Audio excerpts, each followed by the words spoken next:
Oi, eu demorei, mas eu voltei. Cá estamos nós novamente. Hoje eu vim trazer mais atualizações sobre o caso da Vitória. Eu gostaria muito de ter trazido um vídeo logo após a entrevista do Maicon com o Cabrini, mas devido a alguns imprevistos que ocorreram, eu tive que fazer uma viagem de última hora e não consegui gravar mais vídeos. Hoje eu vim aqui para comentar com vocês sobre a entrevista do Maicon e do Cabrini, mas eu tenho algumas informações que eu gostaria de compartilhar em outro vídeo, porque senão o vídeo vai ficar muito extenso e acaba misturando tudo, porque são tantas informações que eu não sei nem por onde começar. Mas como diz a Margot, começa pelo começo. É uma boa ideia. Esse vídeo será sobre a entrevista do Maicon com o Cabrini. Também gostaria de compartilhar com vocês que eu já sabia sobre a entrevista, mas é óbvio que eu não iria falar nada, até porque muitos de vocês me questionaram nos vídeos se o Maicon é inocente, por que ele não fala? E eu teria dito para vocês, tudo tem a hora certa. No tempo certo, ele vai falar. E quando ele falar, vocês irão se surpreender, porque não é o Maicon que está ocultando a verdade. Por esse motivo, não teriam deixado o Maicon, desde o início, dar a versão dele. Devido a isso, que me causou estranheza, porque eu acompanho o caso desde o início, eu analisei todas as reportagens, passei noites e madrugadas analisando tudo. E foi aí que eu cheguei à conclusão, já no início dessa investigação, que eu vi que tinha alguma coisa errada. E eu percebi que eles estavam tentando incriminar alguém que não teve envolvimento no crime. E essa pessoa é o Maicon. Obrigada pelas mensagens de apoio e muito obrigada pelas mensagens de carinho que vocês me mandam. Isso mostra que realmente vocês estão em busca da verdade e, diferente de muitos por aí, não querem apenas condenar uma pessoa, e sim descobrir o que houve de fato com a Vitória. Até porque, se realmente vocês são uma dessas pessoas que comentam em diversos vídeos nas redes sociais, justiça por Vitória, vocês não querem que qualquer pessoa pague pelo crime da Vitória, e sim que a polícia faça uma investigação justa e rigorosa, que vão atrás dos verdadeiros assassinos da Vitória. Até porque tem duas famílias sofrendo. A família da Vitória, que clama por justiça pelo que fizeram com a filha deles. E eles estão sendo enganados. Eles querem que vocês e a família da Vitória acreditem que realmente ela levou 3 golpes de facada e morreu. Mas eu posso garantir para vocês que não foi isso. Vocês não têm noção o quanto essa menina sofreu. Ela foi brutalmente assassinada e ela não foi encontrada lá com apenas 3 golpes. Ela estava sem cabelo, uma fratura no hospital, fratura dentária, hematomas de como ela tivesse levado, foi agredida, na panturrilha também, fora os 3 golpes que ela levou, jugular, clavícula e abaixo do peito, que pegou a aorta. E tem outro detalhe, sim, no inquérito, ele tem uma lesão aqui na cervical que parece ser uma marca de projétil, mas no inquérito não tem nenhum laudo que esclareça o que significa aquela lesão, o que nos causa muita estranheza. Nota-se que eles querem passar para vocês e para a família que ela levou apenas 3 golpes, mas a realidade é que ela foi brutalmente assassinada. Não é justo que uma pessoa pague pelo crime que não cometeu, sendo que está escancarado no próprio inquérito falhas, até mesmo de outros suspeitos, não foram investigados da mesma forma que o Maicon foi investigado. Nós vamos comentar tudo a respeito disso aqui.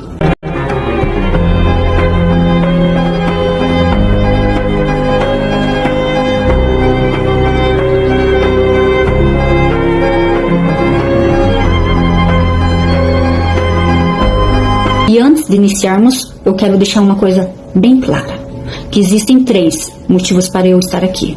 Primeiro, mostrar que houve inconsistência da parte da polícia diante dessa investigação. Mostrar que o Maicon é inocente e a justiça pela Vitória.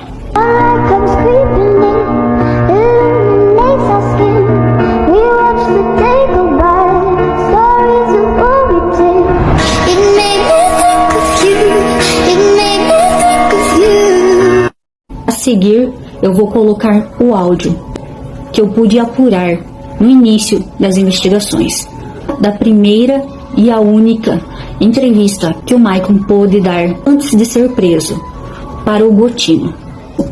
Eu gostaria que vocês prestassem muita atenção, que vocês escutassem. Há uma grande diferença entre ouvir e escutar. Ouvir é, eu estou ouvindo os carros lá na rua, e escutar é, eu estou prestando atenção no que se ouve.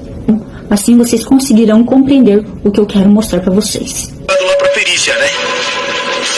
Isso.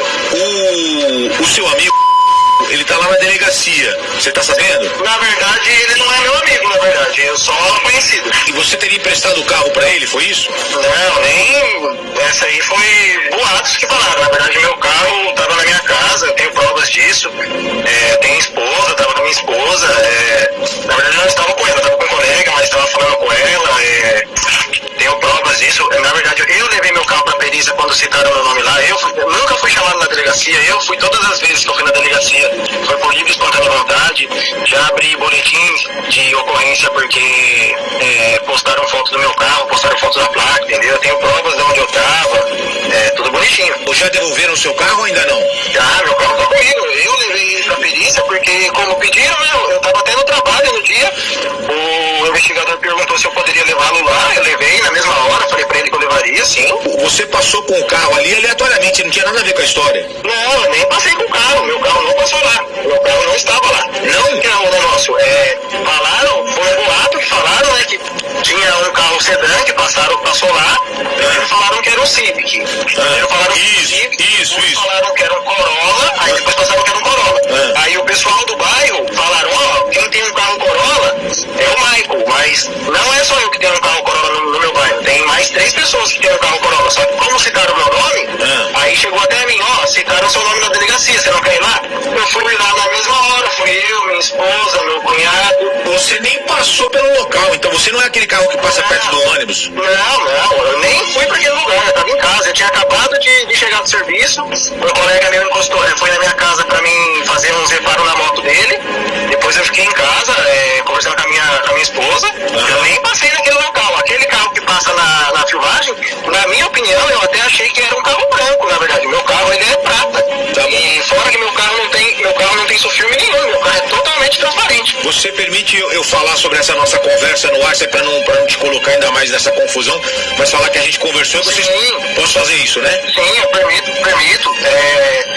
Eu até gostaria que você deixasse bem claro que, com toda essa confusão, minha família sofreu ameaças, postaram fotos do meu carro, entendeu?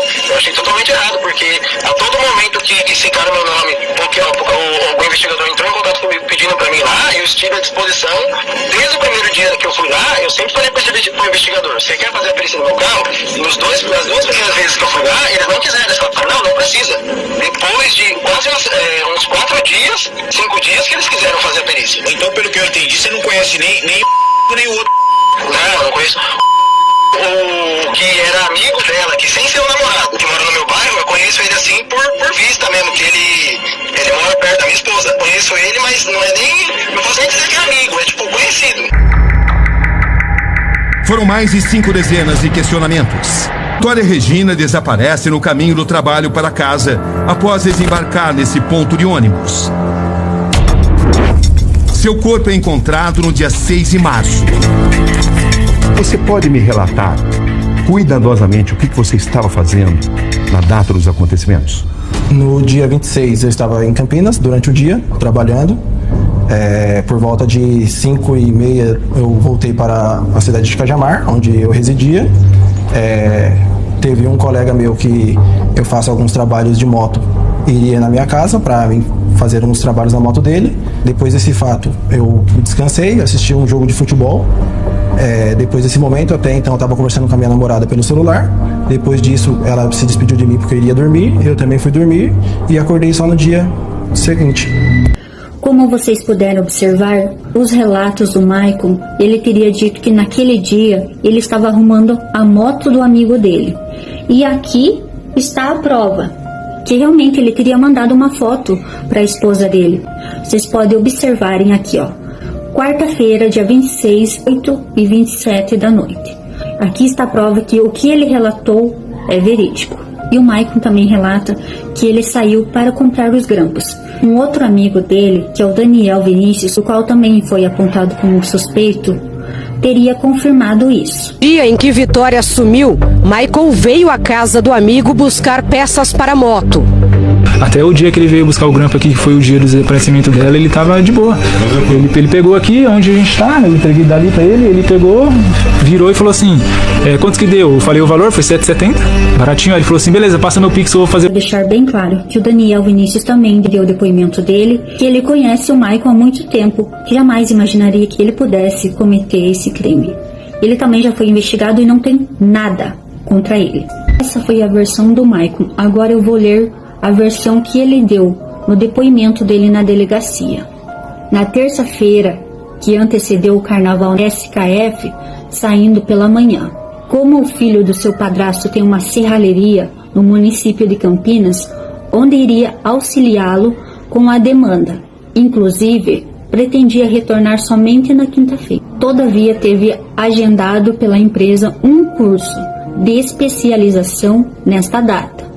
Logo pela manhã, tendo que antecipar seu retorno, durante o começo da noite ficou em sua casa, onde por volta das 18 e 19 horas começou a fazer reparos e tapeçaria na motocicleta de G, tendo inclusive que providenciar os grampos para fixar o courino. Teria terminado por volta das 9h30, quando G deixará sua residência. E o declarante então se preparou para assistir o jogo do Corinthians, ficando acordado até as 23h30, quando se despediu por mensagens da sua companheira, que residia em outra casa. Informa que seu veículo Corolla estava em boas condições de funcionamento até o último final de semana, quando começou a prestar problemas de bateria, restando parado. Possui um Honda CG 160, possuindo um capacete Taos de cor Taos, sendo que sua moto estava com os 2 pneus furados, tendo comprado pneus novos nesta data. Não esteve no local conhecido como Spa, tampouco nos bares Pepo e Doca. Lembra-se que esteve no Monte Vavá, por volta das 18 horas, para comprar os grampos faltantes. Não conhecia Vitória a não ser de vista, mas chegou a jogar bola com o Everton, irmão da moça, nunca tendo qualquer atrito com o mesmo. Quando sua companheira lhe perguntou se havia saído na noite de quarta-feira, estranhou a pergunta, respondendo que não tendo inclusive lhe dito que havia lhe mandado foto do banco e se despedindo logo após o jogo. Quando soube por conta das reportagens que estaria implicado no desaparecimento, Semlis afirmou que teria sido Marcelo. Teria lhe perguntado e o declarante, por seu turno, teria até entrado em contato com o mesmo. Quando entrou em contato com o Marcelo para saber o porquê, teria afirmado que teria visto o casal no local. Presta atenção nisso. Esse Marcelo é o motorista do ônibus. Marcelo, para saber por que teria afirmado que teria visto o casal no local, este teria respondido que não teria certeza, que poderia ser um carro parecido. Inclusive, teria dito a mesma coisa para a cunhada do declarante, do pronome, não vou falar. Ainda na data de hoje, por volta das 10, quando a esposa lhe falou que tinha recebido a mensagem. Aqui ficou bem claro que o próprio motorista do ônibus lhe afirma que ele não tinha certeza que carro era. No início das investigações, teriam dito que teve contradição no depoimento do Maicon, onde ele teria dito que a esposa estava com ele naquela noite, mas não foi nada disso. Esse foi o relato do Maicon, e a Semlis, a esposa do Maicon, teria dito que realmente ela estava na casa da mãe dela. Os dois não eram casados, mas os dois sempre estavam juntos. Por esse motivo, esse motorista do ônibus achou que era o casal que estava parado lá, porque todos sabem que os dois sempre estão juntos. e já havia um planejamento deles morarem juntos. E para vocês que não sabem, o Maicon teria comprado o carro em outubro do ano passado. O carro nunca foi lavado. Muitas pessoas apontaram o dedo para a esposa do Maicon, afirmando que ela estava em Campinas, que ela estava com uma mala grande, pegou o Uber, essas histórias aí que vocês ouviram. Mas eu venho aqui afirmar para vocês que isso é mais uma inverdade, até porque a própria Seimles, ela teve como provar que ela estava no trabalho. Não tem nada contra ela. Por esse motivo, ela foi descartada como suspeita desse crime. A descoberta de fotos apagadas em seu celular revela uma personalidade oculta no submundo digital. O que ele tentava esconder? Você admite que perseguia Vitória? Não. No seu celular foram encontradas muitas fotos de Vitória. E não só de Vitória, como também de outras mulheres. Fotos que não eram do meu celular. E eu não sei como conseguiram falar que era dele. Quais fotos que você tinha no celular da mulher? Tipo, sei, que será muito. São as fotos do qual eles teriam dito que foi encontrado no celular do Maicon. Eu comecei a suspeitar que eles poderiam ter usado essas fotos de outro celular. Lembrando que o celular de todos os suspeitos estavam na delegacia. Inclusive do ex-namorado da Vitória, o Gustavo Liro. Porque eles teriam dito que foi encontrado fotos da Vitória desde o ano passado. Foi aí que eu fui diretamente para a irmã da Vitória. Questionei a Verônica de quanto tempo que a Vitória teria se relacionado com o Gustavo. Até porque nesse tempo eu não tinha um inquérito.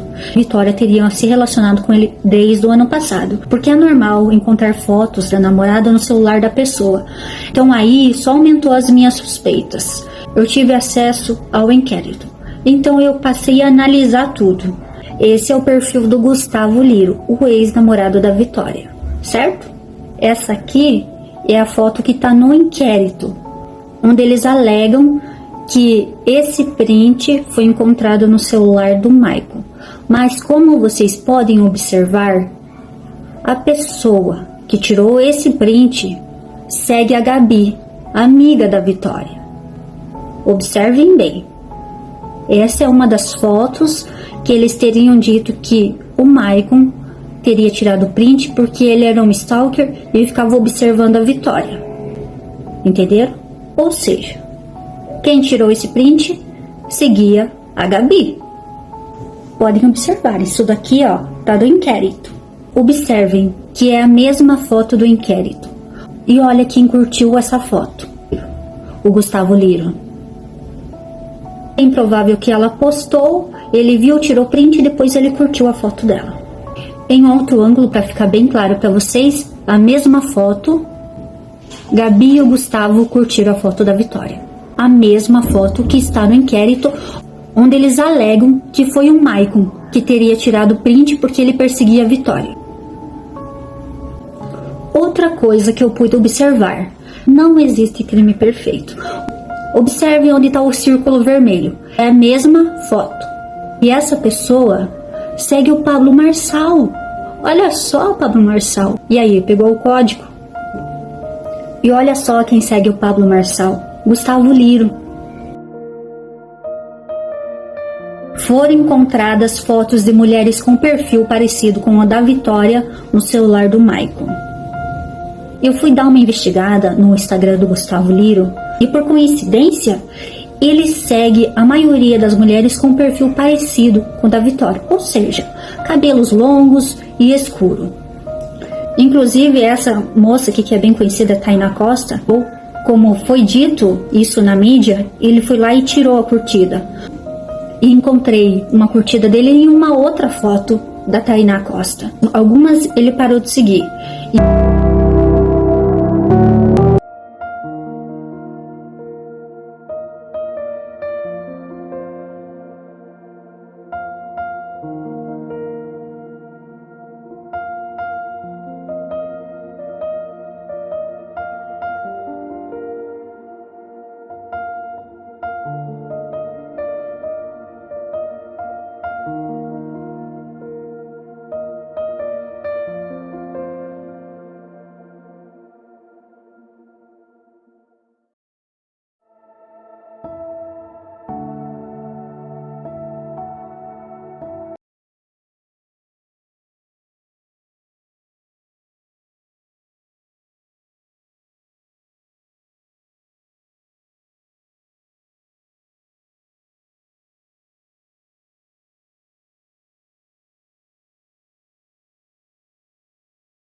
celular havia um print da última mensagem feita por ela antes de desaparecer. Não havia nenhum print no meu celular. Não é o que diz a perícia, uma perícia oficial. Sim, da mesma forma que a minha defesa também solicitou uma perícia para verificar como que essas fotos foram alegadas estar no meu celular. As indicações são de que você estava monitorando os passos da Vitória. Não fazia isso, nunca tive ciência de onde ela morava, qual era o percurso que ela fazia, a hora que ela chegava, nunca tive ciência de nada disso.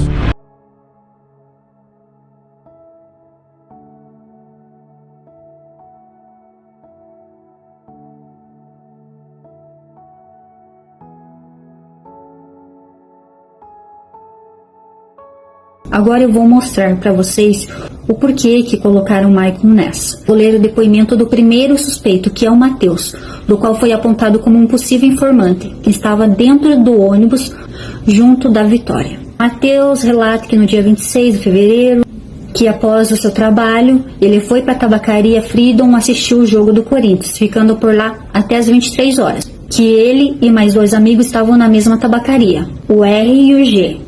Que por coincidência ele acabou encontrando outro amigo, o E, que para ele foi uma coincidência. E ele relata que aproximadamente 4 pontos visualizou Vitória subindo no ônibus, no ponto do Florim. E ele relata que durante o trajeto não percebeu qualquer movimentação que pudesse lhe gerar suspeita, apenas reparando que Vitória, também conhecida pelo declarante como moradora do seu bairro, estava mexendo no celular o tempo todo. Declara que R e G desceram no ponto do ônibus da favela da Sapolândia, aproximadamente 5 pontos antes de Vitória, que ao chegar ao ponto do bar do Pepo, viu Vitória à sua casa.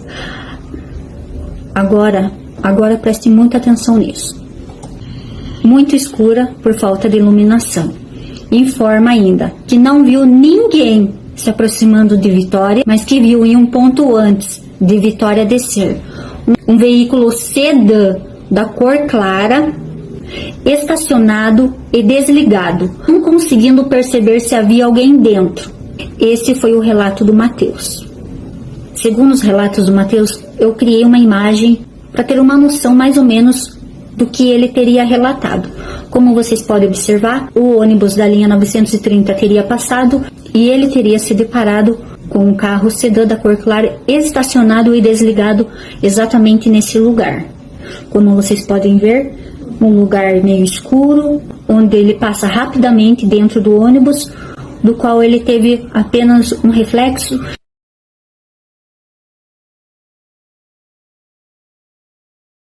Aqui eu fiz uma demonstração para vocês entenderem mais ou menos o que ocorreu diante desses relatos. Aqui eu criei essa imagem segundo os relatos do Matheus. A segunda imagem é a imagem da reconstituição, onde eles colocam o Corolla do Maicon, onde o Matheus teria dito que viu o sedã da cor clara e passa por um lugar escuro.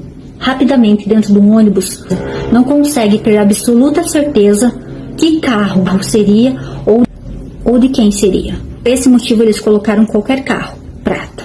Deve ser por esse motivo que eles decidiram colocar qualquer pessoa, qualquer carro. Antes de darmos continuidade, eu quero informar vocês que o Matheus foi um dos primeiros a dar depoimento, onde ele relata exatamente isso que eu acabei de ler. Mas o próprio teria ido até o Maicon e dito para ele que o nome dele tinha sido citado na delegacia. Não sei por qual motivo, o próprio Matheus foi lá e falou para o Maicon que o nome dele teria sido citado na delegacia e não tinha sido. Outra coisa, o Matheus relata no depoimento dele que ele conhecia a Vitória porque morava no mesmo bairro. Só que pelo jeito ele conhecia a Vitória, porque ele tem 2 contas no Instagram, onde as 2 contas seguiam a Vitória. E tem diversas curtidas dele nas fotos da Vitória.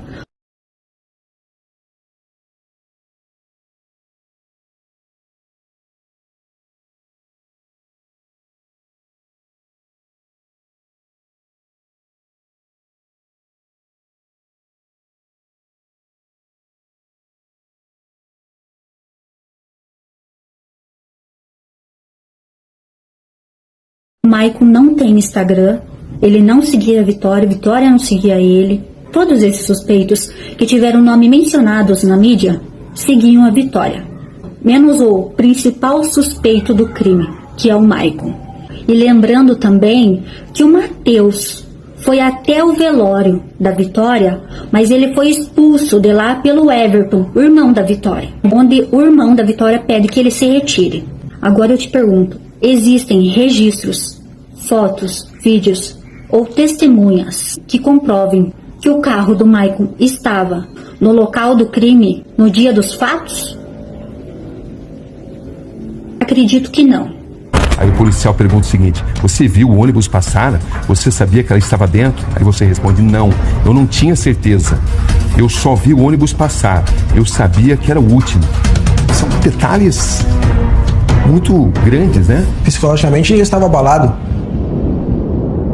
Aí eu cheguei ela aqui no meu carro, comecei a conversar com ela, que não era para ela falar, a esposa. Aí isso ela se alterou e começou a brigar. O que ela fez? Começou a brigar. Mas olha o que você diz nesse trecho, Maicon.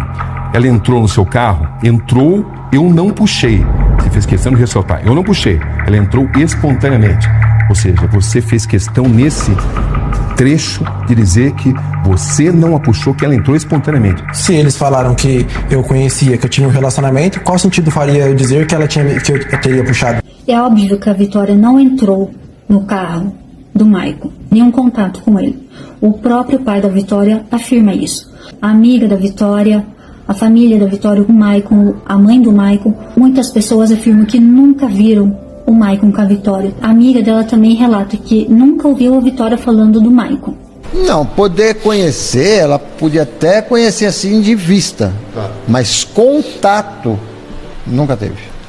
Só se ele teve um caso com a Vitória de outro mundo. Com a minha filha, te garanto que não. E você pode ir lá no bairro onde a gente mora e perguntar para qualquer um. Eu quero ver quem prova uma coisa dessa. Nunca nem tinha ouvido falar no nome dele. E nesse ponto surgem detalhes muito importantes. A casa onde Vitória Regina vivia fica muito próximo daqui, a uma distância de apenas 1 km e 300 metros. E ali tem câmeras de segurança que te mostraram circulando nessa região. Nenhuma dessas imagens são nítidas e nenhuma dessas imagens pode comprovar que era eu mesmo. São câmeras, são imagens feitas do seu carro. Da mesma forma que as imagens não são nítidas, não tem certeza de qual carro estava passando naquele momento. Mas existe, Maicon, uma outra câmera que flagra o mesmo carro na mesma rua, um pouco mais adiante. Por que você escondeu essas informações? Por que você não declarou de fato que estava circulando com o seu carro? Essas mesmas câmeras não mostram o veículo saindo da rua da minha casa. Como que essas câmeras não mostram saindo da rua da minha casa? Porque realmente eu não saí dali, sempre estive no meu endereço. Como vocês podem observar, eles estão usando essa imagem para dizer que esse é o carro do Maicon. Porém, só tem dele indo, não tem dele voltando. Eles estão usando essa imagem para dizer que era o Maicon. Cá entre nós, poderiam afirmar que esse carro é o carro do Maicon? Vocês conseguem ver a cor, a placa, o modelo? Vocês estão vendo o Maicon nessa imagem? Acredito que não. Pois bem, é isso que eles estão usando contra o Maicon. Só colocam a imagem dele indo, mas não tem dele voltando. Essa imagem aqui também. São essas duas imagens do qual eles tentam usar contra o Maicon, afirmando que é o Maicon. Será mesmo que o juiz vai acreditar nisso? Não é possível. E vocês também acreditam nisso? Vocês acham que é justo usarem essas duas imagens, do qual não dá para ver placa, não dá para ver carro, muito menos um Maicon? Isso, o que estão fazendo com ele, é injusto. Poderia ser você, poderia ser com seu filho, com alguém da sua família, com seu amigo. E aí? Agora dá para entender por que eles não queriam que o Maicon falasse desde o início. Porque não deram oportunidade para ele dar a versão dele, porque já estavam articulando tudo e criarem uma história para tentar incriminar o Maicon. Provas rasas e vazias, do qual tentam incriminar o Maicon. Ah, outro detalhe, antes que eu me esqueça. Vizinhos afirmam que a pedido da GCM foram retiradas as câmeras e consumidas. Isso seria a prova que ele não teria saído de casa naquela noite e que não era ele. Aonde estão essas imagens? Vou dar um exemplo. Se eu e você e mais uma outra pessoa estamos em um lugar e a outra pessoa pega o meu celular, coloca meu celular na tua bolsa para tentar te incriminar. E tem câmeras ali. E essa pessoa vai até lá e retira as câmeras. Ou consome com as imagens. E provaria que não foi você que pegou meu celular. O que aconteceria? Eu poderia acreditar que realmente foi você. E você não teria como comprovar que não foi você. Foi exatamente isso que aconteceu. Foram lá e retiraram as câmeras e consumiram com as imagens. Porque assim o Maicon não teria como comprovar que ele não saiu da casa dele naquela noite e que não era ele. Esse carro eu coloquei no aplicativo e que possivelmente seja um sedã. Então,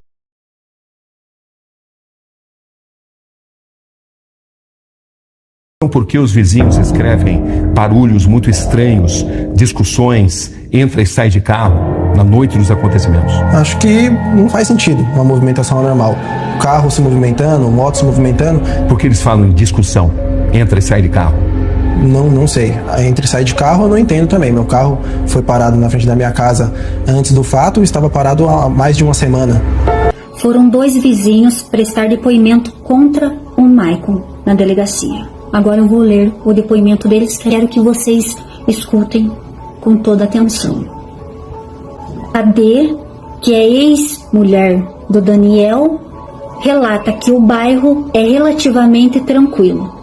Uma vizinhança sossegada. E ela relata que pouca coisa pode revelar acerca da vida de Maicon.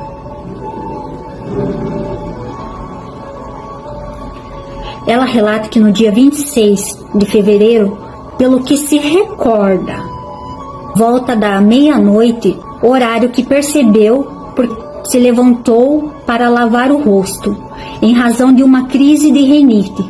Percebeu uma movimentação anormal. Uma pessoa teria chegado com um carro, não tendo motivos para não acreditar que se tratasse dele, Maicon. Ficou entrando e saindo da garagem, como se estivesse fazendo aquele movimento propositalmente, chegando inclusive a imaginar que Maicon estivesse na doidice.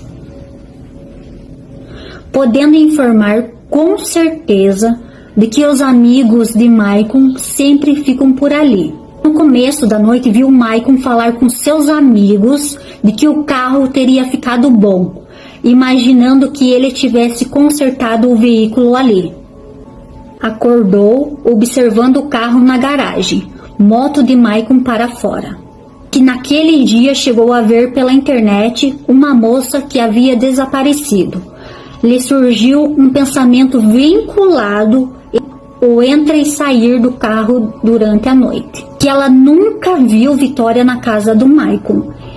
E a verdade seja dita, nunca percebeu movimentação de mulheres em seu vizinho. Não conseguindo permanecer em sua casa, ela ligou para o Daniel dormir lá na casa dela. Daniel não aceitou, chamou-a para dormir em sua casa. Na segunda-feira pela manhã, Daniel e a declarante foram prestar depoimento na delegacia. Esse foi o relato de uma das vizinhas do Maicon, que por coincidência é ex-esposa do Daniel, que também foi apontado como suspeito no crime. Aqui, o que nós podemos observar, ela não tem qualquer informação que vincule Maicon. Nunca viu a vítima na casa dele, nunca percebeu movimentação de mulheres. Relata que ele era motoqueiro, tinha amigos com motos, algo absolutamente normal. Que percebeu por volta da meia-noite um carro chegando ou saindo da garagem de Maicon, com uma fala dele para um amigo: o carro ficou bom. O carro ficou bom? Isso é extremamente subjetivo. Ela pressupôs que estavam consertando um carro. Não viu absolutamente nada. Não viu absolutamente nada de anormal além disso. Ou sabendo do caso pela internet, não por ter visto algo diretamente relacionado. A partir da repercussão, ela teve crise de pânico, reações mais emocional e subjetiva, não relacionada aos fatos concretos. Daniel, ex-marido dela, e Paulo, o vizinho, foram à delegacia depor e mostrar que havia pressão e movimentação da vizinhança. Ficou claro? Esse foi o depoimento da vizinha do Maicon. Ela mencionou que nunca viu a vítima na casa do Maicon. Considerando isso, acredita ser prudente acusar alguém com base apenas em uma movimentação atípica, observada à distância e sem prova direta. O próprio depoimento da vizinha D é a prova de que não há qualquer vínculo real entre Maicon e a vítima. O máximo que ela traz é uma percepção subjetiva, uma suposição sobre um carro e uma frase solta sem qualquer elemento objetivo, concreto ou material. Mais do que isso, ela confirma que nunca viu a vítima na casa dele, nunca percebeu movimentação de mulheres, nunca viu qualquer auto fora da normalidade, ou seja, a vizinhança comprova que a vida do acusado era pública, aberta e sem qualquer conexão com esse crime. E aí vai a minha dúvida. Será que realmente ela teria declarado que foi o horário de meia-noite? Ou alguém modificou o horário? Até porque até umas 9h30 da noite, realmente o Maicon estava consertando alguma coisa. Mas não era um carro, era uma moto. Ela nem sequer saiu olhar, confirmar que se realmente era isso. Foi só uma suposição. E não tem nenhuma prova. Como é que eu vou acusar meu vizinho que fez alguma coisa sem ter uma prova cabal contra ele? Agora vamos para o depoimento do outro vizinho, que também foi depor contra o Maicon. Paulo relata que na quarta-feira dos fatos percebeu uma movimentação atípica na casa de um dos vizinhos, conhecido por Maicon. Não pode declinar nada que desabone tal pessoa, mas os comentários ao seu respeito não são os melhores. Naquela noite chamou-lhe a atenção o ruído de vozeiro de 2 ou mais 3 homens em horário já avançado, próximo da 1 da manhã, no dia 27 de fevereiro. Não que nos demais dias não haja tal movimentação, mas o fato é que nunca o movimento se estende até esse horário. Chegou a levantar para recolher sua motocicleta, mas não se aproximou da casa do seu vizinho, por achar que aquilo não lhe dizia respeito. Realmente, passou o restante da noite normalmente, indo trabalhar no dia seguinte. No caminho soube do desaparecimento da moça. Chegou até comentar o fato com um colega do trabalho, procurando um conselho de como proceder. Seu colega, já mais experiente, lhe disse que não sabia como proceder até por sua timidez. Nota-se que ele não tinha nada a declarar a respeito do Maicon. Ele mesmo afirma que outros dias o Maicon nunca foi de ficar até tarde com movimentação em sua casa. Mas naquela noite ele relata que 1h da manhã, não se sabe exatamente se foi isso que ele disse em relação ao horário, ou se por algum motivo foi modificada só para dizer que o Maicon teria saído naquela noite, se é que vocês me entendem. Paulo não tem absolutamente nada de concreto contra o Maicon. Nunca viu a vítima na casa dele. Nunca viu movimentação suspeita ligada ao crime. O que traz é uma percepção vaga. ouvir vozes de 2 ou mais homens por volta de 1 da manhã. Isso é extremamente genérico. Vizinhança ouve conversas o tempo todo, não sabe quem eram essas vozes, não viu, não presenciou e não comprovou. Além disso, traz comentários sobre o Maicon, fofoca, ilação e boato. Boatos não são provas, e esses comentários muito provavelmente vieram do Daniel, com quem Maicon já teve uma briga antiga no campo de futebol. Fato que revela claramente animosidade.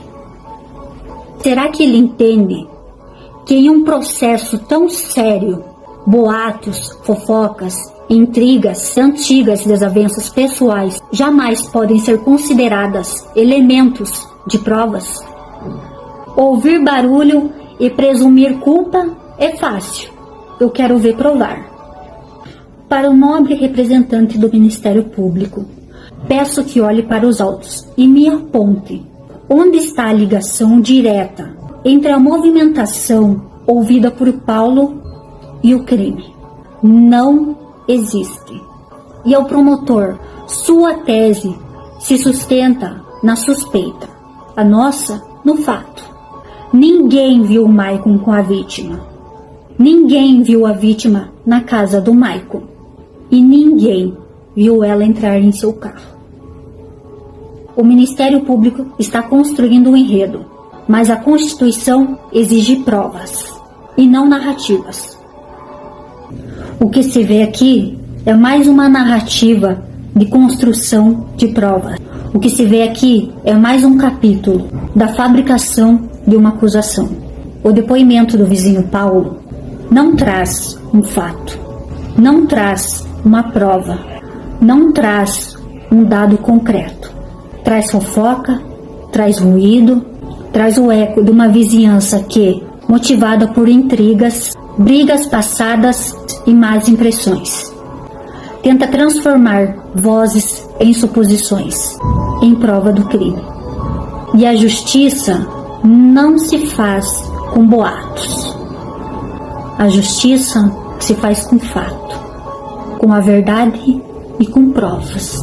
É exatamente o que não existe contra o Maicon. Sobre a mudança de residência. Vizinhos relatam que ouviram o barulho de um carro, fato que lhe chamou a atenção, pois sabiam que Maicon costumava guardar seu veículo na parte interna da residência. Após esse episódio, Maicon se mudou do local, o que levantou suspeitas. No entanto, é importante destacar que essa mudança já estava previamente prevista, uma vez que o próprio havia sido notificado a desocupar o imóvel. A mudança de residência foi motivada por solicitação do dono do imóvel e não por nenhum fato relacionado ao crime. Isso é facilmente comprovável com documento de aviso de desocupação, conversas com o proprietário ou até testemunho do próprio dono da casa. O Ministério Público ou a investigação tenta transformar atos comuns e cotidianos em comportamentos suspeitos, porque não tem elementos reais contra ele. Isso não é fuga. Isso é um cumprimento de uma obrigação contratual de locação. Da mesma forma, é justo, razoável e proporcional afirmar que uma mudança de residência motivada por solicitação prévia do dono do imóvel possa ser interpretada como tentativa de fuga ou ocultação? Ou estamos diante de mais uma narrativa forçada para tentar uma acusação frágil e sem elementos objetivos? É importante pontuar que no processo penal distinguimos 2 tipos de testemunhas: a testemunha direta, aquela que efetivamente presenciou os fatos, que viu, ouviu ou vivenciou de forma concreta aquilo que se julga. Essa testemunha tem um peso relevante, pois traz à justiça uma percepção imediata e pessoal do ocorrido. Por outro lado, temos a chamada testemunha indireta, ou como se diz popularmente, a testemunha de ouvir dizer. Trata-se de alguém que não presenciou nada. Não viu, não ouviu no momento dos fatos, mas apenas ouviu boatos posteriores, relatos de terceiros, comentários de vizinhos ou notícias distorcidas. Com essa pergunta que eu encerro: será que Vossas Excelências estão dispostos a condenar um cidadão com base de testemunhas que não ouviram absolutamente nada? Podemos realmente aceitar que alguém seja privado de sua liberdade com base no me disseram? Sua presença na região do crime, Michael, é relatada por uma testemunha importante, motorista de uma van. Essa pessoa descreve, inclusive, ter identificado uma outra pessoa com o rosto encoberto dentro do seu carro. Não faz sentido algum, até porque ele passou muitas horas antes no local, e o local escuro... Você intimidou essa pessoa, Michael? Não, em momento nenhum. Apenas eu questionei o fato dele, por que ele estava falando que era meu carro. Que eu fiquei sabendo, eu quero que o Sr. Carlinhos me confirme ou não. Existe uma testemunha que vê o Corolla e que tinha uma pessoa dentro, estava usando um capuz. Mas não poderia ser a Vitória dentro do carro? Então, essa é a discussão que eu queria levantar com o Carlinhos. Não. Poderia ser a Vitória ou não, Sr. Carlinhos? Não, porque no horário que essa pessoa viu esse carro parado lá, foi no horário antes do ônibus chegar. Ela estava no trajeto ainda. Ela ainda estava... Então ele estava rodando com o carro. Não, ele estava parado, esperando. Em frente o ponto que ela descia. Agora eu vou ler o depoimento do motorista.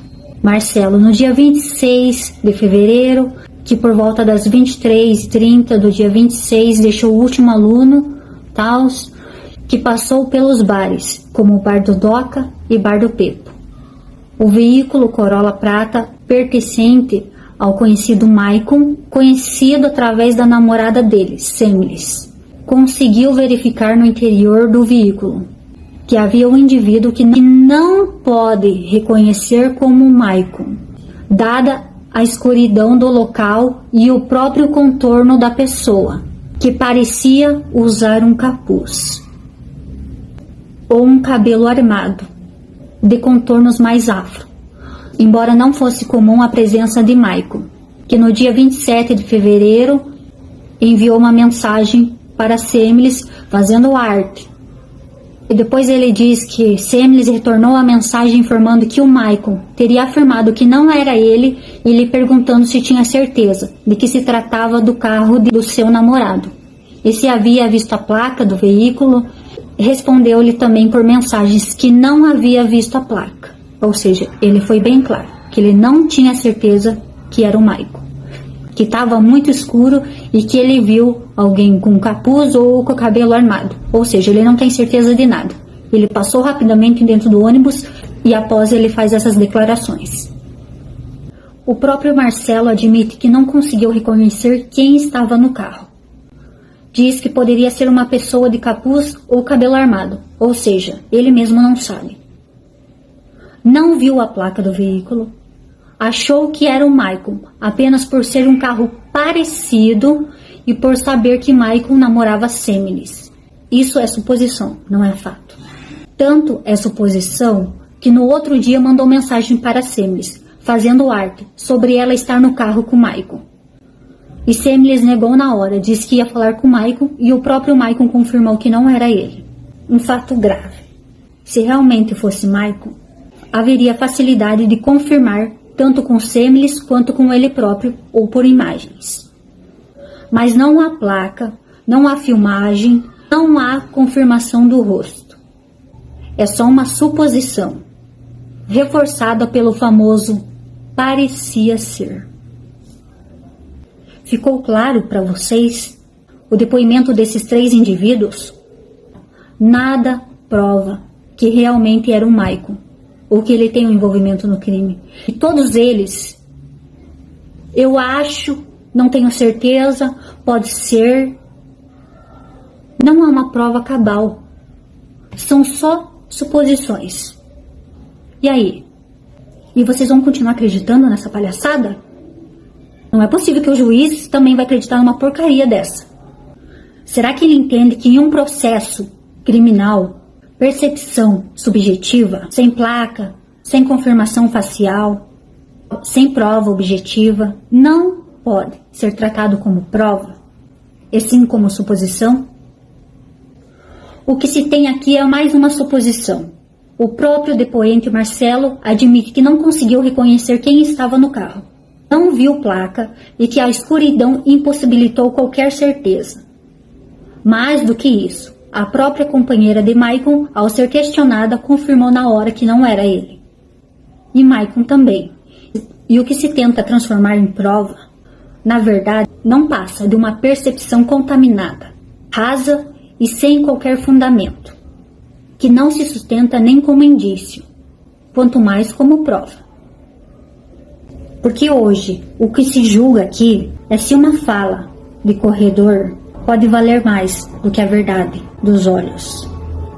Tentaram transformar o normal em suspeito.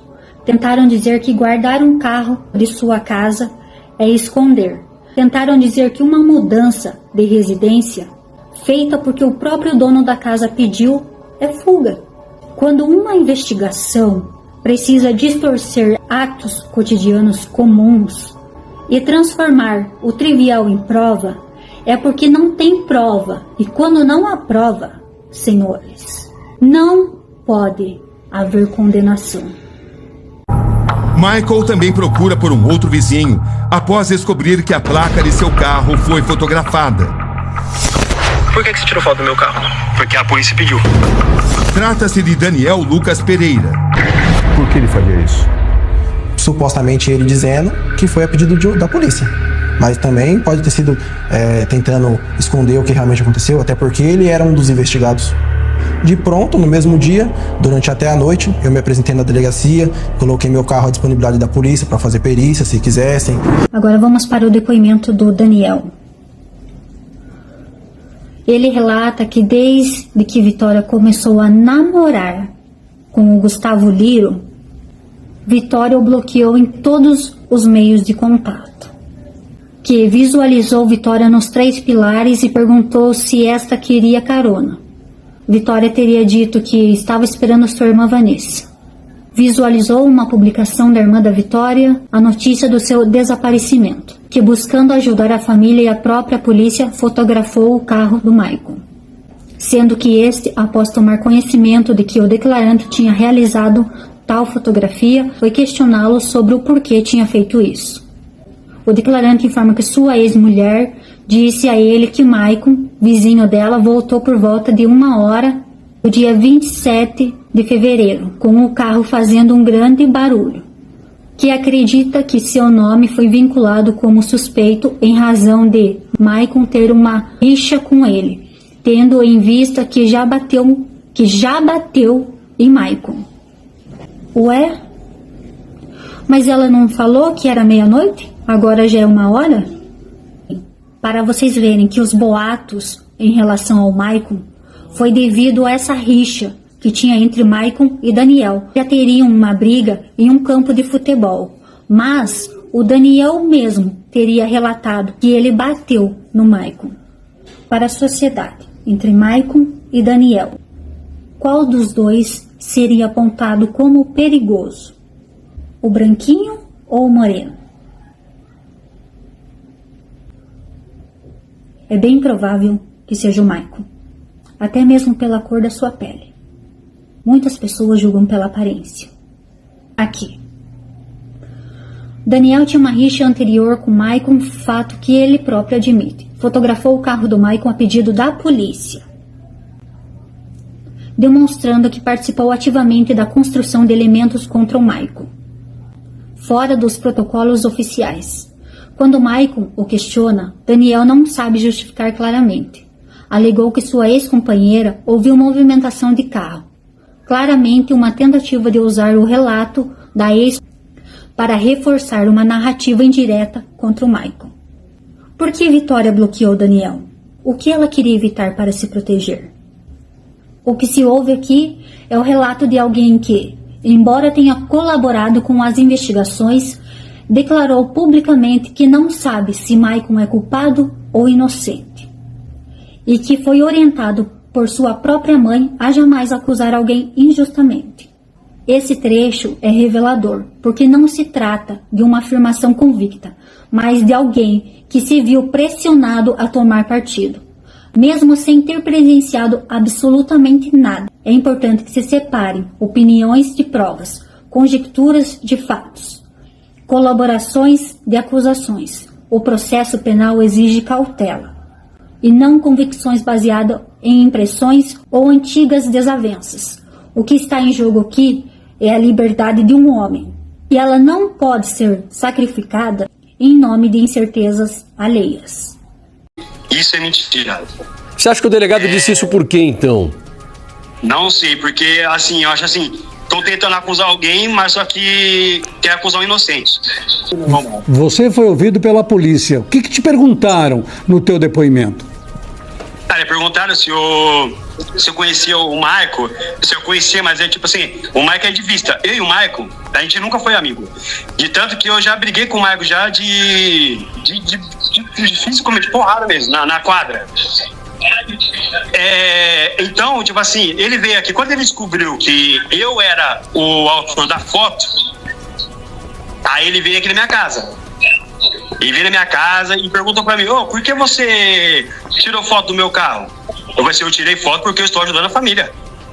Então o que eu posso te falar é o seguinte, eu sou inocente. E o Maico?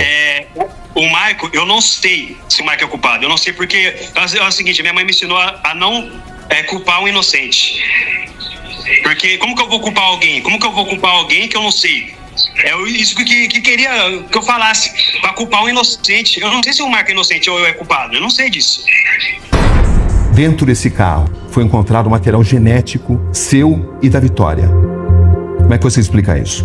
Não explico, ela nunca esteve no meu carro. Exames feitos no seu carro mostram a seguinte análise. No interior do porta-malas do seu carro foi revelado a existência de manchas latentes na lateral esquerda, no carpete do assoalho.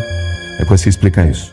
Perícias que foram feitas diversas vezes e não localizaram nada. Até que eles fizeram, até querer concluir algo que era inconclusivo. Terça-feira, quando ele veio buscar, ele transportou bastante coisa naquele carro, as coisas pequenas. E na terça-feira, quando ele veio buscar as últimas coisas, umas últimas coisas que tinha ficado na casa, ele cortou o dedo. Ele veio para mim. Eu coloquei um band-aid no dedo dele. O dedo dele estava sangrando.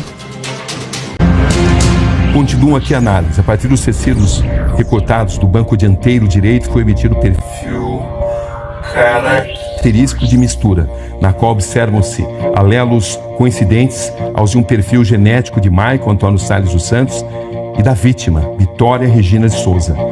Essa é uma prova muito forte contra você. Sim, eu entendo, mas desconheço. Não tem como ter nenhum vestígio dela no meu carro, até porque ela nunca esteve no meu carro. É óbvio que a Vitória não entrou no carro do Maico. É óbvio nenhum contato com ele. O próprio pai da Vitória afirma isso. A amiga da Vitória, a família da Vitória, o Maicon, a mãe do Maicon, as pessoas afirmam que nunca viram o Maicon com a Vitória. A amiga dela também relata que nunca ouviu a Vitória falando do Maicon. Eu entrei em desespero e fui sentido à minha casa. E aí, quando eu cheguei à minha casa, eu coloquei ela no porta-malas. Por que você disse isso? Porque eles disseram isso, porque o sangue que eles dizem ter encontrado foi no porta-malas. Esse é o local apontado pela polícia como sendo o do cativeiro, onde Michael Antônio Salles vivia. Ele vivia até 2 dias depois do desaparecimento de Vitória. É uma rua de terra, um local muito simples. A casa foi desocupada logo em seguida ao desaparecimento de Vitória. Vamos entrar. Não há energia elétrica, mas nós vamos procurar filmar o que é possível ser filmado. Trata-se de uma casa de apenas um quarto, sala, quarto e cozinha. Esse é o banheiro. E o banheiro seria muito importante nessa história, porque aqui é que foi encontrada uma marca de sangue.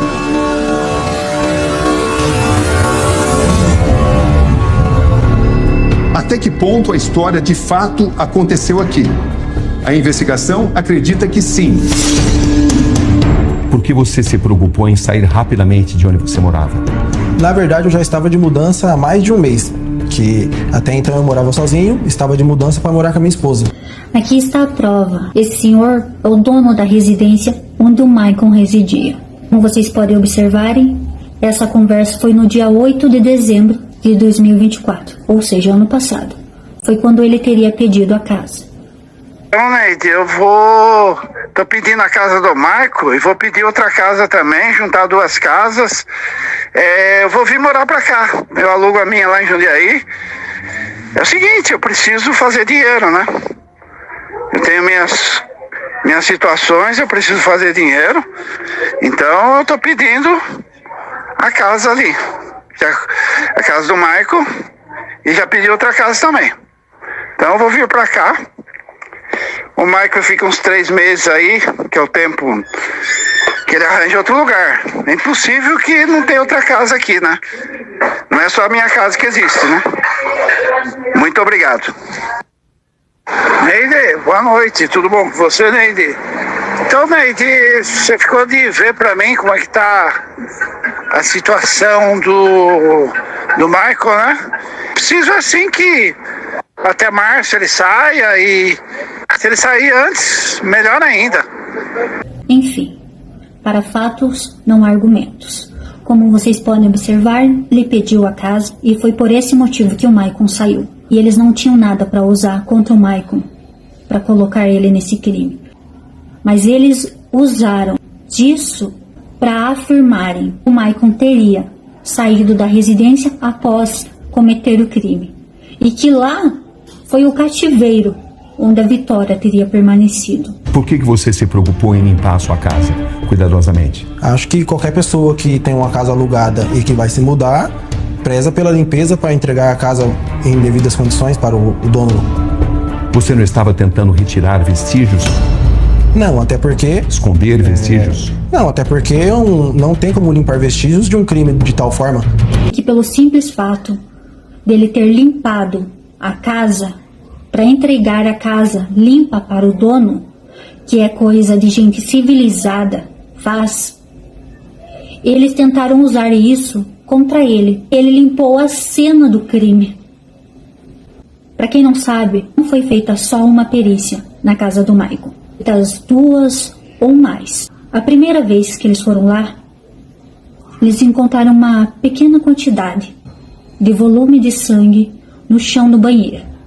Foi um momento que ele cortou o dedo e teria ido até o banheiro para lavar a mão. Onde mais ele lavaria o dedo? E usaram daquele pequeno volume, do qual condiz com um corte no dedo, afirmarem que aquele sangue era o sangue da Vitória. Isso eu teria dito, entre a polícia e a perícia, eu confio na perícia, porque a polícia trabalha com suspeita e a perícia trabalha com evidência.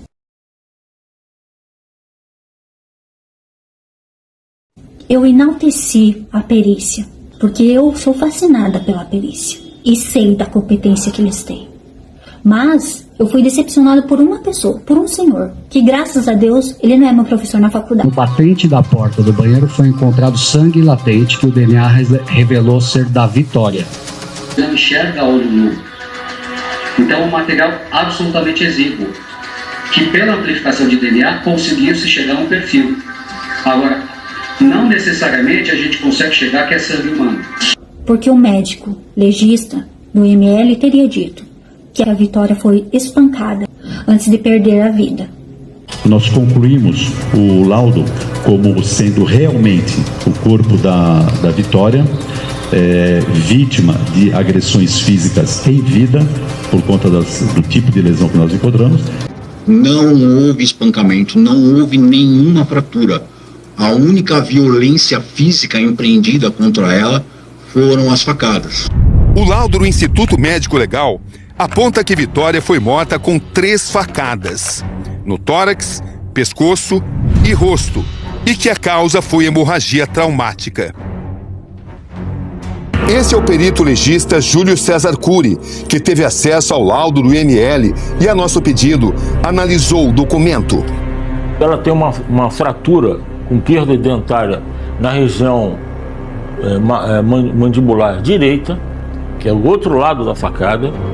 Ela tem uma equimose na panturrilha direita e tem uma equimose na região torácica anterior, possivelmente tortura. A perita diz que a Savana, que é a cachorra, teria encontrado alguns pontos onde possivelmente tinha manchas de sangue. Qual de 23 amostras, 1 seria o sangue da Vitória? E o que ela afirma?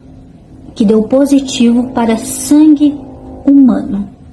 É sangue humano. O que isso quer dizer? Que é sangue de uma pessoa humana, certo? Tem que falar assim porque tem gente que tem dificuldade de entender.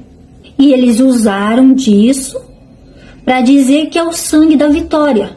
Se vocês tiverem consciência, vocês vão entender do que eu estou falando. Identificado 4 pontos que possivelmente poderia ter sangue humano. Só que, infelizmente, era tão exíguo que a gente não conseguiu extrair o perfil. E numa segunda oportunidade, um segundo cão, que é a Savana, identificou os mesmos pontos. Infelizmente, assim, é muito exíguo, foi muito bem limpo o local. Do próprio sangue dele, do humano, estão afirmando que é o sangue da Vitória. Vocês entendem? Vocês estão entendendo a gravidade disso? A perita mesmo falou que era tão exíguo que não dava para distinguir o perfil daquele sangue. Ou seja, não teria como afirmar que era o sangue da Vitória. Ela não quis afirmar que era da Vitória, porque ela sabe muito bem na gravidade que tem essa acusação. Vocês puderam observar que o depoimento dos vizinhos, do homem do ônibus, nada afirma que o Maicon teve envolvimento nesse crime. O que eles tentam usar é das fotos da Vitória, das mulheres com perfil parecido com a da Vitória, e esse sangue. Lembrando que a Vitória levou 3 golpes, tá? Jugular, onde espirraria sangue para tudo que é lado. Na horta, na clavícula. Ele teria que pintar a casa também, porque as paredes continuam intactas. Aqui esse laudo. O resultado, resumidamente, confirmou a presença de perfil genético característico de um indivíduo do sexo feminino, coincidente com o perfil genético da vítima Vitória Regina de Souza, em amostras coletadas na porta do banheiro. Como é que você explica isso? Não faz sentido nenhum uma pessoa ser morta da forma que foi morta e ter um vestígio pequeno de sangue na porta do banheiro. Enterrar, se enterrou, e ficou um buraco raso. Aí eu fui também. Era quarta-feira, 3h30 da tarde. Essas eram as condições. Uma área de difícil acesso. Estamos na Serra do Japi. Árvores remanescentes da Mata Atlântica. Muitos eucaliptos. Os 3 homens, mais o cão farejador, avançam por essa pequena trilha. Agora falta muito pouco. Mais alguns passos e os homens encontram o corpo de Vitória Regina aqui, sobre esse pequeno tronco de árvore. O que eles querem passar para vocês é que a Vitória levou 3 golpes e morreu. Mas isso está longe de ser verdade, porque ela foi brutalmente assassinada. Ela foi espancada, ela foi torturada. E que vocês não têm ideia de como o corpo dela foi encontrado. O rosto completamente desfigurado. Sem cabelo, provavelmente foi raspado. Eu fico com essa dúvida de se realmente foi raspado ou se foi queimado. Entre o rosto, entre a cabeça e o corpo, há uma grande diferença do tempo de composição. O corpo condiz com, digamos, 5 dias de decomposição, mas a cabeça, algumas partes como se tivesse derretido com soda cáustica. Ela está com hematomas no tórax. Ela está com um afundamento aqui na parte da nuca, que é no osso occipital, hematomas na panturrilha, onde possivelmente ela teria sido chutada. Tem uma lesão aqui próximo à cervical. Não tem nenhum laudo que explique o que era aquilo. Ou seja, estão ocultando a verdade. Talvez queiram ir pelo caminho mais fácil, porque é um caso que daria muito trabalho, teria que ser de tamanha competência. Isso não é para qualquer um. Não se contentem com isso. A família, principalmente, precisam e devem saber o que houve com a Vitória. Independente de qualquer coisa, nada justifica o que fizeram com ela. É possível que a Vitória foi abusada. Nota-se que está sendo modificada os fatos do que realmente aconteceu. para tentar encaixar o Maicon ter cometido um crime. A verdade não é essa. O único autor desse crime foi Michael Salles, perigoso. Nós chamamos de Jack, na gíria o Jack é o assassino estuprador, que tem um transtorno mental. E esse é o perfil dele, criminoso. Esse aí tá chamando o Maicon de Jack. Uma acusação gravíssima. Como é que ele chama alguém de Jack, sendo que ele mesmo teria dito que ela não foi abusada? Por qual motivo ele estaria fazendo essa acusação? E como é que ele diz que ele é psicopata sem ter um laudo que comprove isso? Antes dele falar, ele tem que provar. É uma acusação muito séria o que ele está fazendo. Tem um pedido feito e uma carta do Maicon no processo que ele quer dar uma entrevista para o Roberto Cabrini. E vem um outro delegado, que é o José Luiz do Carmo, se não me engano, diretor do Demacro, diz, ele é um psicopata porque ele fala pouco. Cara, então quer dizer que todas as pessoas que falam pouco são psicopatas? Não faz nem sentido. Tá não faz sentido nenhum. Não faz sentido. Aí o delegado chama o Maicon numa entrevista de Jack. Sabe, umas coisas assim. Quem chamou, desculpa? Absurda. O delegado, acho que foi o doutor Fábio ou o outro disse. Até o termo, usa o termo Jack. Narcisista? Eu acho que ele não sabe o que é narcisista. O narcisista, ele não assume a culpa. Ele acusa os outros. Não gosto e não nego.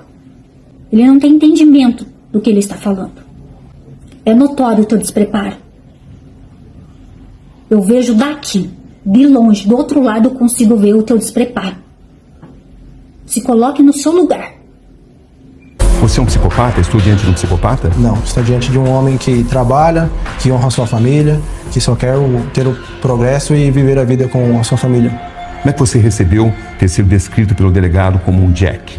Com muita tristeza, pesos, fiquei assustado, temendo pela vida da minha família, pela minha vida em todos os lugares, porque isso é uma sentença de morte em todos os lugares do mundo.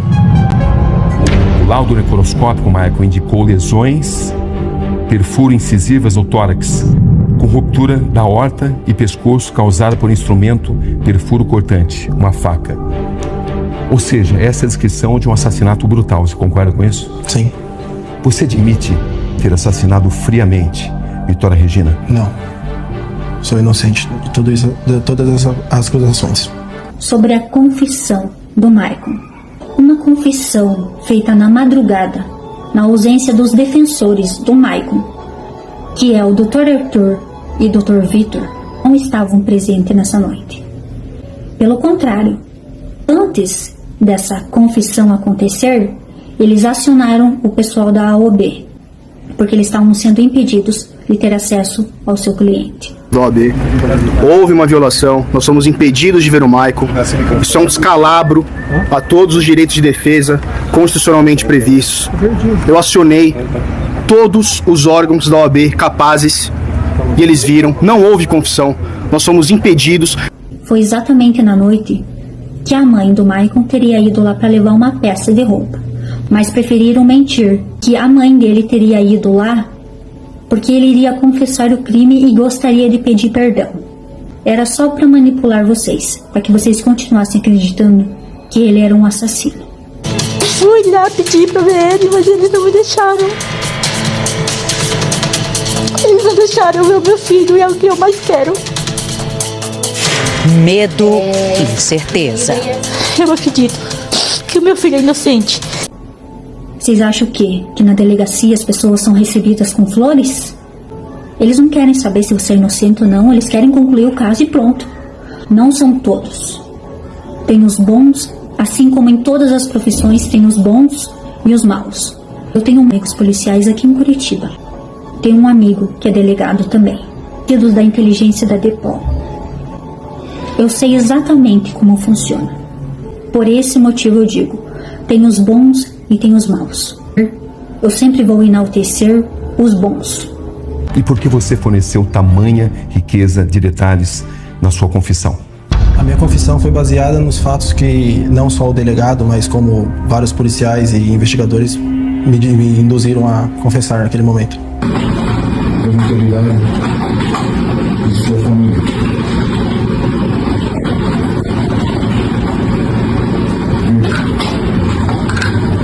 Represálias da comunidade. Ele confessa. Cabrini, quem diz a verdade, constrangido, psicológica ou fisicamente? Quem diz? Mas foi uma confissão com muitos detalhes.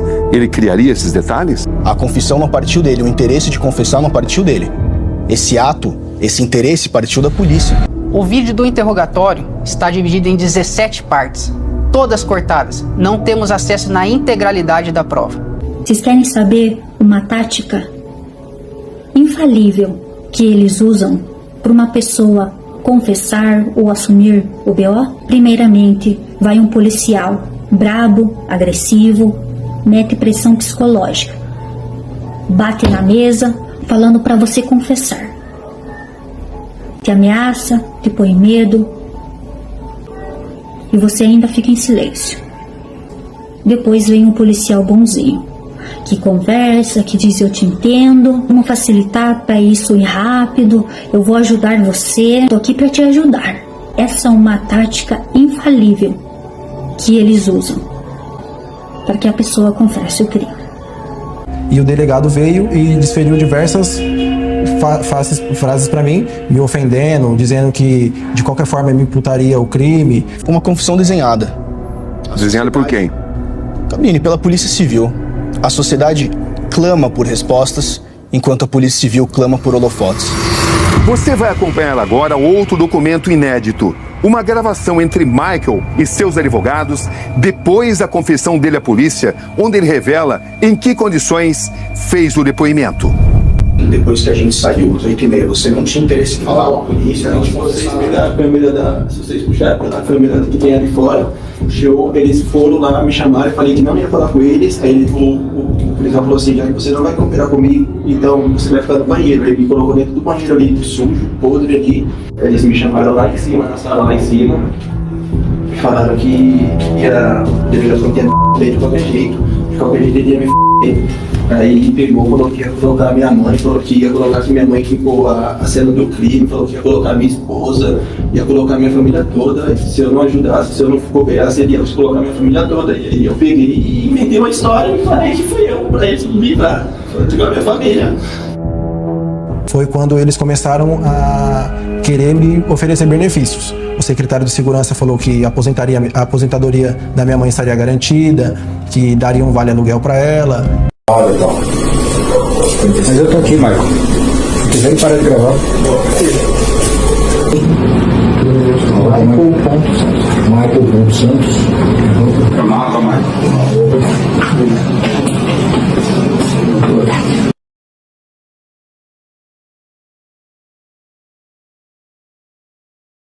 E foi exatamente o que aconteceu. O secretário de segurança estava lá sim, que no início das investigações eu falei com ele, ele foi super gentil comigo, até em relação a ele eu não tenho nada que reclamar. Mas eu não vou passar pano pra ninguém. O que é certo, o que é errado. Vamos ser justos. Ele mesmo teria dito pra mim que ele estava lá. Oi, eu posso te garantir que eu tava lá, eu acompanhei. E eu tô, mesmo que o poder de polícia investigativo não seja nosso, né? É só da Polícia Civil, eu tenho ido todo dia na delegacia, conversado com o delegado, conversado com os investigadores, colocado a nossa equipe inteira à disposição, fornecendo todo tipo de aparelho que eles precisam, viatura, computador, para poder solucionar esse caso o quanto antes. Tá bom? E que era pra mim ficar tranquila, que se eu soubesse qualquer informação, era pra mim entrar em contato com ele, caso pudesse ajudar nas investigações. Eu fiz a minha parte. Que eu acreditava na inocência do Michael, que tinha alguma coisa errada. Mandei mensagem para diversas pessoas. E o Michael falou quem é que está ocultando a verdade. Vocês que quando vocês soubessem, vocês iriam se surpreender. Ah, e lembrando que eles chamaram uma senhora para ir como advogada do Michael, sendo que eles já tinham os dois defensores dele. Foi eles que eles chamaram para o Maicon confessar o crime. Chamaram essa senhora aqui, amiga do prefeito Cauã. Estranho. Até para mostrar que sua integridade física foi preservada e tal. Mas eu tô aqui, Michael. Tu já para de gravar. O que essa senhora tá fazendo aí? Ela não era advogada do Michael. Ainda. E ainda filma. Uma advogada dessa não precisa nem de inimigo. Tem muitos advogados aí que queriam estar no caso. E por que ele tem 3 advogados? Ele tem 2. Ele tinha 3. Um foi dispensado. Aí ele queria colocar a doutora Raquel no lugar dele. Mas a família não concordou, até porque eles não conheciam ela. Então o Michael só tem 2 defensores. Chamaram essa senhora que nem era advogada dele. Será que é válido isso para a justiça? Eu espero que não. O secretário de Segurança falou que a aposentadoria da minha mãe estaria garantida, que daria um vale aluguel para ela. Mas isso exigiria a ocorrência de uma das maiores manipulações da história da polícia brasileira. Sim. Por que fariam isso contra você? Talvez para esconder o que realmente aconteceu, ou que eles não conseguem comprovar. E aí você apresenta detalhes. Aí eu tirei a roupa dela para facilitar na hora de enterrar, para não atrapalhar a decomposição. Por que você se preocupou em falar até isso? Porque ela foi encontrada sem roupa. Até porque na minha confissão eu digo que foi 2 facadas. A vítima sofreu 3 facadas. Vocês podem observar que ele nem sabe a forma que cometeram esse crime com a Vitória. Ele sabe algumas coisas porque foi os próprios investigadores que teriam dito. Ele falou que ela levou 2 golpes e ela levou 3. Falou que teria enterrado ela e ela não foi enterrada. Teria dito que ele queimou o celular dela, mas o próprio pai afirma que ele e outras pessoas teriam ligado para ela e alguém teria atendido. Fora que alguém estava mexendo nas redes sociais da Vitória. Desligado. 3 dias depois que ela tinha sumido, você ligou. Eu liguei. E tocou e a pessoa atendeu e desligou. E eu chamei Vitória. Vitória tem a ligação de uns 15 segundos, 14 segundos, mais ou menos assim. Chamei 3 vezes o nome dela e a pessoa pegou e desligou. E não fui só eu que liguei. Teve mais gente que ligou e atendeu e fez a mesma coisa. Mas como é que você ia conseguir decorar um roteiro tão extenso e tão repleto de detalhes? Por isso o vídeo é cortado em diversas partes, para que eles pudessem criar uma história. Pequenas imagens você não aparece hesitando, Michael. Porque eu não sabia que eles estavam gravando. Tá filmando? Você vai repor o relatório para tem que pôr o que vai no processo. Quem é que fabricava o que você teria de dizer, segundo o que você afirma? Os 2 investigadores, o delegado e o secretário de Segurança. Você fala com tamanha segurança e tranquilidade. Não tinha nenhuma tranquilidade naquele momento. Naquele momento eu só queria que tudo aquilo acabasse e eu pudesse dormir, pudesse voltar para minha cela e tentar esquecer tudo que estava acontecendo. Mas por que você aceitou tudo isso? Por que você não exigiu a presença dos seus advogados? Porque eu temia pela vida dos meus familiares e eles tinham dito que meus advogados tinham desistido do caso. Um dos seus advogados saiu porque disse que somente trabalharia com a verdade. Que verdade você estaria escondendo, Michael? Acho que na verdade isso são só boatos. Você disse que ali na confissão apenas repetiu um roteiro que foi elaborado por outras pessoas. Sim. Mas será que isso não está acontecendo nesse momento? Você não está repetindo um roteiro elaborado por outras pessoas nessa entrevista? Não, porque agora eu posso dizer o que realmente aconteceu comigo. Como é que as pessoas devem decidir qual Michael diz a verdade? O da confissão ou esse desse momento? O de agora, pois estou livre, posso falar o que verdadeiramente aconteceu. Você não está livre, você está preso. É lógico que ele estava se referindo a ter a liberdade de falar a verdade. Eu disse que ele só precisava de uma oportunidade para falar. E ele falou. Com base nessa confissão, o passo a passo de Michael e Vitória é refeito pela polícia. Tudo acontece sem a presença dele. Por quê? Você afirma ser inocente? Sim. Se você é de fato inocente, por que você se recusou a participar da reconstituição? Porque não faria sentido eu estar em um local e constituir provas contra mim mesmo. O que nos causa estranheza é que quem não queria fazer a reconstituição no início era o próprio delegado. Esse foi um dos motivos que me causou estranheza, do qual eu comecei a desconfiar. Por qual motivo um delegado não toparia fazer uma reconstituição? Essa é mais uma das provas que eles sabiam que não faz sentido uma pessoa inocente participar de uma reconstituição.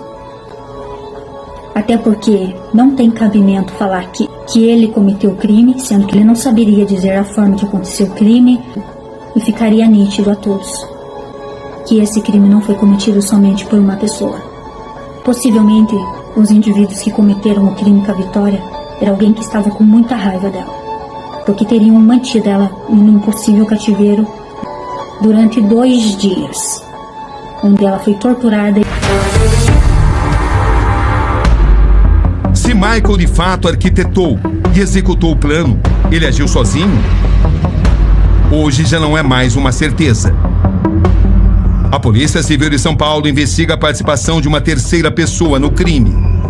Sua identidade é mantida em sigilo. Vitória pesava cerca de 60 quilos.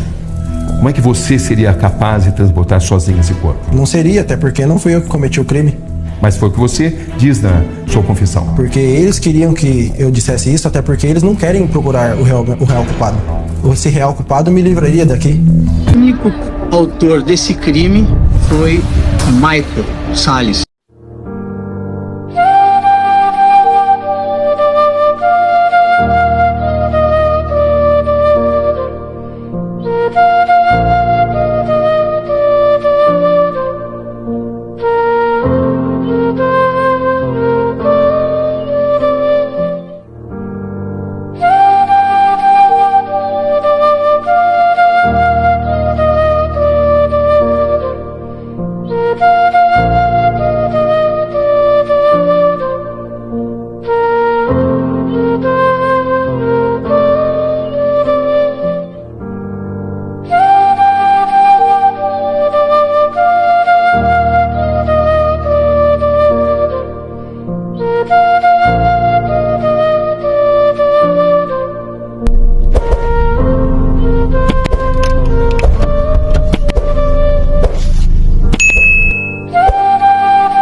Aí galera, tá vendo? Não tem como uma pessoa sozinho tirar uma moça de 60 quilos do porta-malas do carro. Não tem como, entendeu? Aqui ó, eu fiz aqui, eu parei o carro de ré aqui, parei o carro de ré aqui, tentei pegar essa pessoa aqui, é uma pessoa de uns 50 quilos, não tem como pegar ela, certo? Não tem como pegar, só pra mostrar. Eu fui lá no Pondonduva, onde ela foi pega a menina, e não tem como você pega, não tem como. Aqui tem que ser 2 pessoas, 2, 3 pessoas, não tem como, né? Aqui não tem como pegar ela. Você viu aqui? Ó, não tem como você pega, não tem como pegar a menina de 60 quilos, né? Pegar e depois levar aqui, ó, passar aqui, ó, passar por esse trecho aqui, tá? Você pode ter certeza, não tem como. E aqui, ó, aqui, o que eu fiz? Eu vim aqui, eu madrugada aqui, ó, aqui, ó. Aí virou à esquerda aqui, ó. Virou à esquerda, porque aqui parece que passa bastante moto. Aí foi até lá na frente, lá, ó. Lá na frente. Andou uns 30 metros, depois para a esquerda. Não tem como. Vocês viram que para pegar uma pessoa aqui, não dá para pegar uma pessoa só. Você viu, eu tentei. Quer ver? Agora eu vou fazer uma simulação aqui, ó. 2 pessoas pegando. Vamos lá. Ó. 2 pessoas pegando. Vamos ver. Eu vou pegar uma posição aqui, ó. 2 pessoas pegando. 2 pessoas vai dar, vamos lá. Eu tô aqui com a câmera e com o tripé. Vamos lá, ó. 2 pessoas pegando, dá. Acho que vai dar 2 pessoas pegando, certo?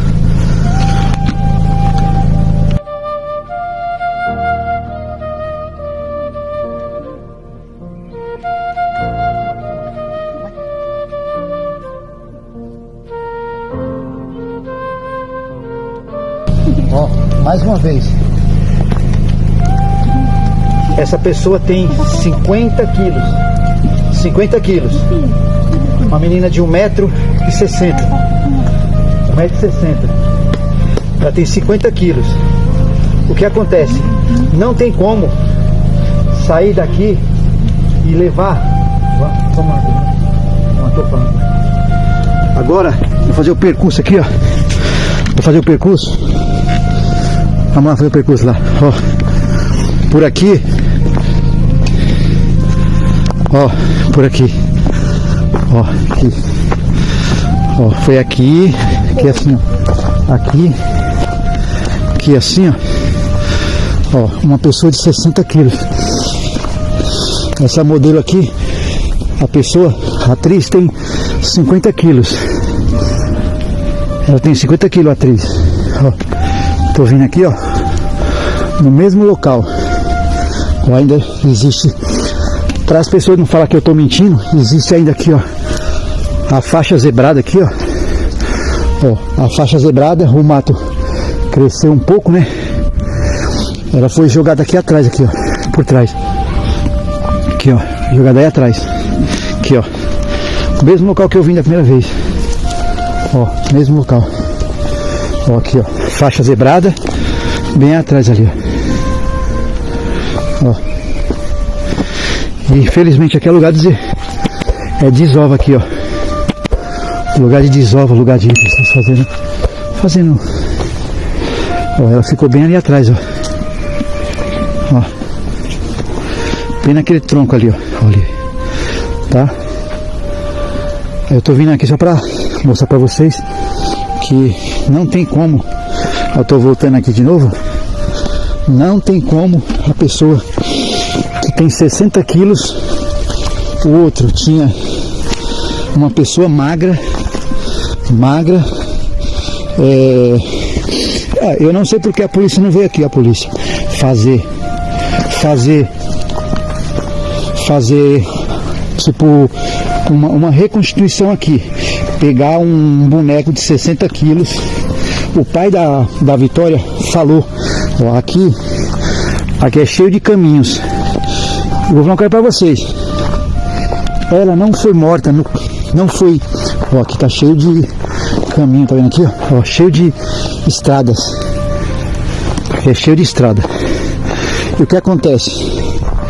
Ela não foi morta na casa, não foi agredida dentro do carro, porque não tem lava rápido no mundo que tire as marcas de sangue. Não tem, ó. Aqui foi exatamente o local aqui, ó. Você viu aí, ó. Eu tentei pegar a pessoa, a modelo com a figurante aqui, né? Ó. Nas suas noites aqui na prisão, você pensa sobre a Vitória? Não, eu penso na minha família. Mas existe nesse momento um pai que jamais vai poder abraçar a sua filha novamente. Da mesma forma que eu não posso abraçar a minha mãe, da mesma forma que eu não posso abraçar a minha esposa, da mesma forma que eu não posso abraçar meus sobrinhos, a minha irmã. Você não deve algo em relação à família, a Vitória? Nenhuma. Não devo nada a eles. Michael, em nenhum momento nessa nossa conversa você se emociona. Você fala tudo com uma certa segurança, mas você não se emociona, o que dá margem para as pessoas confirmarem a tese de que você é uma pessoa fria, uma pessoa capaz de atos de frieza, atos de planejamento. Por que você não se emociona em nenhum momento quando estamos falando de uma morte tão brutal de uma pessoa tão inocente? Não tem por que eu me emocionar com algo que eu não fiz. Você aceitaria passar por um exame de sanidade mental, Michael? Isso, na verdade, eles queriam imputar para mim para me passar de louco. Porque a sociedade não acreditaria em mim. Seria a minha palavra de um suposto louco contra a palavra de um policial. Você está pronto para confrontar toda uma investigação policial? Sim. Que envolve provas técnicas? Sim. Científicas? Laudos? Sim. Perícias? Tudo isso está contra você? Sim. Você acha que vai prevalecer? Sempre chega a verdade e que tudo isso vai acabar da melhor forma possível. Ser nada fácil. Você tem uma vida normal, onde você já estava se preparando para ir morar com a sua esposa, trabalhando honestamente, nunca teve passagens pela polícia e de repente tua vida virar do avesso. E você ser apontado como autor de um crime tão brutal como esse. Quando eles mostraram a foto da forma que a Vitória ficou, ele teve uma crise de pânico. Quando a família foi visitá-lo, ele estava em estado de choque. A família não reconhecia ele. Ele estava abalado. O que mostra que não quer dizer que ele não sente e que ele não pensa nisso. Não tem como não pensar. Eu espero que a justiça seja feita, mas que a injustiça não seja cometida. Não é justo que uma pessoa inocente pague pelo crime que não cometeu. Por que você fala tanto que ele é inocente? Porque eu acredito na inocência dele e isso está na lei. No artigo 5º da Constituição Federal, no inciso 57, diz: ninguém será considerado culpado até o trânsito em julgado de sentença penal condenatória. Isso quer dizer que até em trânsito de julgamento, a pessoa deve ser considerada inocente perante a lei. Esse princípio protege o acusado de punições precipitadas e garante o direito à ampla defesa e ao devido processo legal. Terá uma audiência agora no dia 18 de agosto. E como eu havia dito, a frase do pai da psicanálise, o Freud, quando ele diz: nunca tenha certeza de nada, porque a sabedoria começa com a dúvida. O que isso quer dizer? Que a gente nunca pode ter certeza, é isso e ponto final. Porque nós podemos nos surpreender.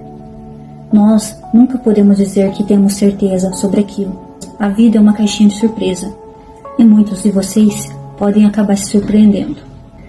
Então, antes de sair por aí julgando alguém, pense muito bem, porque você pode estar cometendo uma injustiça. Por enquanto é isso. Agradeço a atenção de todos, para quem viu o vídeo até o final. Que a justiça pela Vitória seja feita. E antes da gente clamar por justiça, que os erros sejam reparados, antes tarde do que nunca. Isso nos mostra que o que deveria ser uma investigação justa e rigorosa, infelizmente se tornou um exemplo de como o sistema pode ser falho. Eu espero que esse caso seja reavaliado com toda a seriedade que merece. Obrigada. Todo e qualquer acusado tem o direito de apresentar o seu ângulo, o seu lado da história. Ao jornalismo cabe fazer as perguntas devidas, e elas foram feitas. Nós procuramos todos os citados nesta grande reportagem. O secretário de Segurança de Cajamar, Leandro Arantes, desmente a versão apresentada por Michael e afirma que toda a investigação foi conduzida exclusivamente pela Polícia Civil. O delegado Fábio Senac, responsável pelo caso, declarou que a denúncia foi oferecida pelo Ministério Público e devidamente recebida e processada pela Justiça. Já a Secretaria Estadual de Segurança Pública garante que todos os procedimentos adotados, inclusive o depoimento do suspeito, obedeceram estritamente ao Código de Processo Penal.